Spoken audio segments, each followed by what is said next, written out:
Hello guys, welcome to चारापोना में आप सबका फिर से एक बार स्वागत। आई होप दोस्तों कि आज की वीडियो की टाइटल और थंबनेल देख के आप लोगों को पता चल चुका होगा कि आज मैं सुशांत सिंह राजपूत की केस की सीसीटीवी फुटेज की पोल खोलने वाला हूं। यानी सुशांत केस का एक ऐसा एविडेंस जो एविडेंस को हम सब किसी के नजरों से बचा के रखा गया था, छुपा के रखा गया था। यानी एक लौता सीसीटीवी फुटेज ही वो चीज है जो कि सुशांत सिंह राजपूत की केस में गेम चेंजर साबित हो सकता था। पर आज की वीडियो में सीसीटीवी फुटेज को लेकर सबसे बड़ी खुलासा मैं आप लोगों के सामने करने जा रहा हूं। यानी कहां गया सुशांत केस की सीसीटीवी फुटेज और वो किसके पास है, कैसा है, सब कुछ आप लोगों के सामने डिटेल में मैं रख दूंगा विद प्रूफ। तो जिसके कारण आज की वीडियो आप लोगों के लिए बेहद इंटरेस्टिंग होने जा रहा है दोस्तों, क्योंकि सुशांत केस की सीसीटीवी को लेकर पहली बार इतनी डिटेल में कोई बात कर रहा है।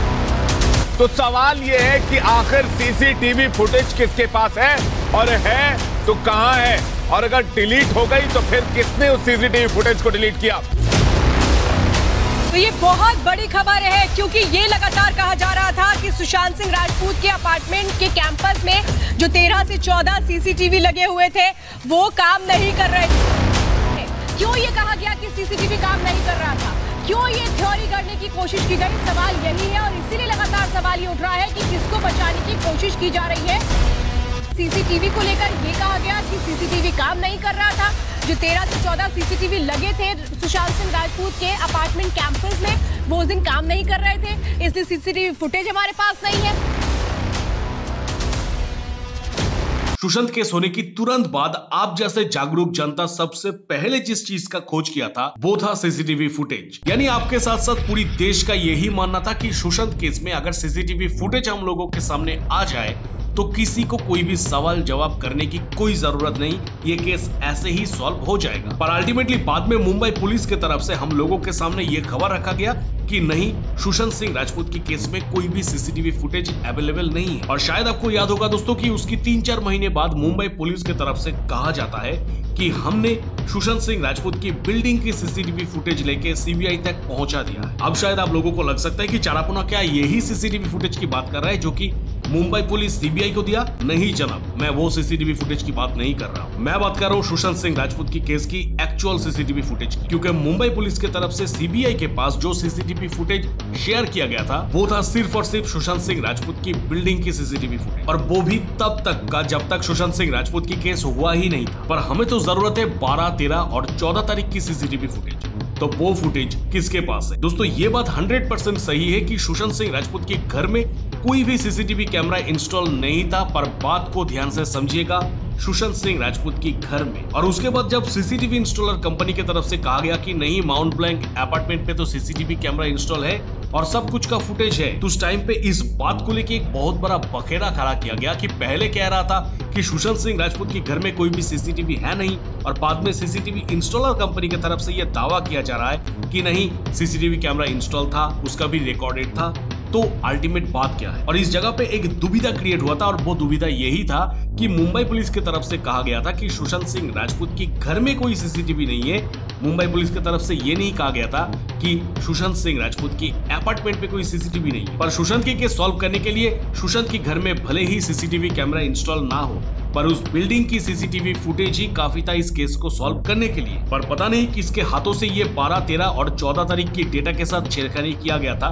पर अल्टीमेटली सवाल यह है कि क्या इन 3 दिनों की कोई भी डेटा किसी के पास मौजूद नहीं है दोस्तों? तो इसके आंसर देने के लिए मैं आपको थोड़ा सा 14 जून 2020 की डेट पे लेके जाता हूँ। याद करके देखिए कि सुशांत सिंह राजपूत के घर में उस दिन 2 एम्बुलेंस आया था, एक था जड़ीमरी आई और दूसरा था रुग्ण वाहिनी। अगर रुग्ण वाहिनी एम्बुलेंस का नंबर प्लेट लेके आप सर्च करेंगे तो सीधा सीधा दिखाता है बाबा सिद्दीकी की नाम, यानी वो एम्बुलेंस बाबा सिद्दीकी का था। आई होप कि बाबा सिद्दीकी वाला ये जो नाम है, ये नाम आप लोगों ने अभी तक भूला नहीं है। पर हमारी वीडियो का तो प्लॉट था कि सुशांत सिंह राजपूत की केस का सीसीटीवी फुटेज किसके पास है।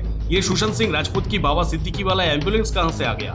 बताता हूं दोस्तों। बाबा सिद्दीकी एक ऐसा नाम है जो कि मुंबई में एक सोशल वर्कर के हिसाब से जाना जाता है, और साथ ही साथ वो एक इलेक्टेड एमएलए भी है। और इसके अलावा भी इनका कई सारे परिचय है जो कि इस वीडियो पे मैं नहीं रख रहा हूँ। मैं बस टॉपिक पे बात कर रहा हूँ। तो बाबा सिद्दीकी मुंबई में एक सोशल वर्कर के हिसाब से बहुत ज्यादा पॉपुलर है और वो समाज के लिए बहुत सारे काम भी करते हैं। उसके अंदर एक काम ऐसा भी था कि 2013 से लेके बांद्रा क्रूज और बांद्रा वेस्ट एरिया में एक भी ऐसा रोड नहीं है जिस रोड में उन्होंने सीसीटीवी इंस्टॉल ना की हो। यानी वेस्ट बांद्रा और बांद्रा क्रूज में हर एक रोड पे उन्होंने सीसीटीवी इंस्टॉल कर दिया था। तो रोड पे सीसीटीवी कैमरे इंस्टॉल करने के पीछे वो जो कारण दर्शाते हैं वो है कि वहाँ का लोकल रेसिडेंट को वो सेफ्टी और सिक्योरिटी दोनों ही प्रोवाइड करना चाहते हैं, और जिसके लिए वो सीसीटीवी कैमरे हर एक रोड, हर एक चौराही, हर एक गली मोहल्ले में लगा दिया ताकि कोई भी परेशानी किसी को झेलना ना पड़े और सब कुछ ऑन रिकॉर्डेड रहे। और बांद्रा पुलिस की परमिशन से उन्होंने 2014 से लेके 2017 के अंदर ये पूरी की पूरी काम कंप्लीट करते हैं, यानी हर एक जगह पे सीसीटीवी इंस्टॉल करते हैं। और वो तमाम सीसीटीवी की मॉनिटरिंग था बाबा सिद्दीकी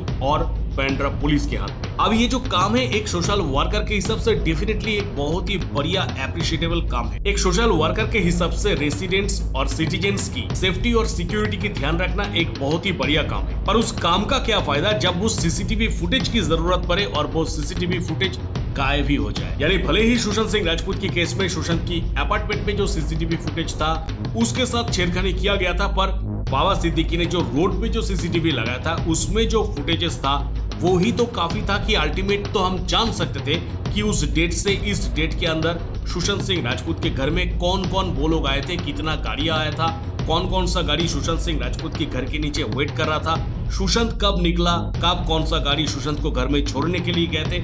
टोटल हम रोड की सीसीटीवी से मॉनिटर कर सकते। और जहां पे वो तमाम सीसीटीवी की मॉनिटरिंग पावर बाबा सिद्दीकी के हाथ में है और बांद्रा पुलिस के हाथ में है, तो बांद्रा पुलिस तो चलो घूस खा के सो गया, पर बाबा सिद्दीकी जब एक सोशल वर्कर है और साथ ही साथ एक इलेक्टेड एमएलए है तो उनका तो ये दायित्व था कि वो ये तमाम चीजों को पुलिस के हाथ में दे दे। और ऐसा छोटा सा एक हेल्प अगर उनके तरफ से नहीं किया गया, अगर सुशांत सिंह राजपूत की केस में ये जानते हुए भी कि उनकी अपार्टमेंट की सीसीटीवी फुटेज के साथ छेड़खानी किया गया है, फिर भी अगर थोड़ा सा मदद की हाथ ना बढ़ाया गया तो कहीं ना कहीं दाल में कुछ काला तो नहीं है दोस्तों। क्योंकि अल्टीमेटली ये मिस्टर सिद्दीकी की कहना है कि वो सीसीटीवी इंस्टॉलेशन करा रहे हैं वहां का रेसिडेंट्स का सेफ्टी और सिक्योरिटी के लिए, पर जब एक रेसिडेंट की ऐसे मृत्यु हो जाते हैं तो बाकी जो रेसिडेंट्स हैं उनकी सिक्योरिटी तो और भी स्ट्रॉन्ग करना है, और जिसके कारण तो ये देखना है कि अल्टीमेटली इस रेसिडेंट के साथ किसने क्या किया है ताकि ऐसा ही सेम चीज कभी दूसरे रेसिडेंट्स के साथ रिपीट ना हो पाए। तो उन कल्प्रिट्स को आइडेंटिफाई करके अरेस्ट करना जो है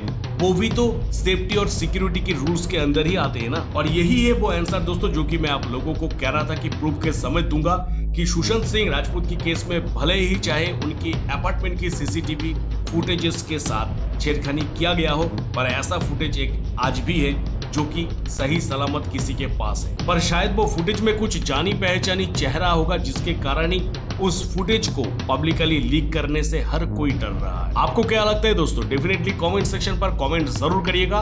तो बस दोस्तों इस वीडियो में इतना ही, मिलेंगे मेरा नेक्स्ट किसी वीडियो पे। टिल देन सब कोई खुश रहिएगा, बढ़िया रहिएगा, टाटा।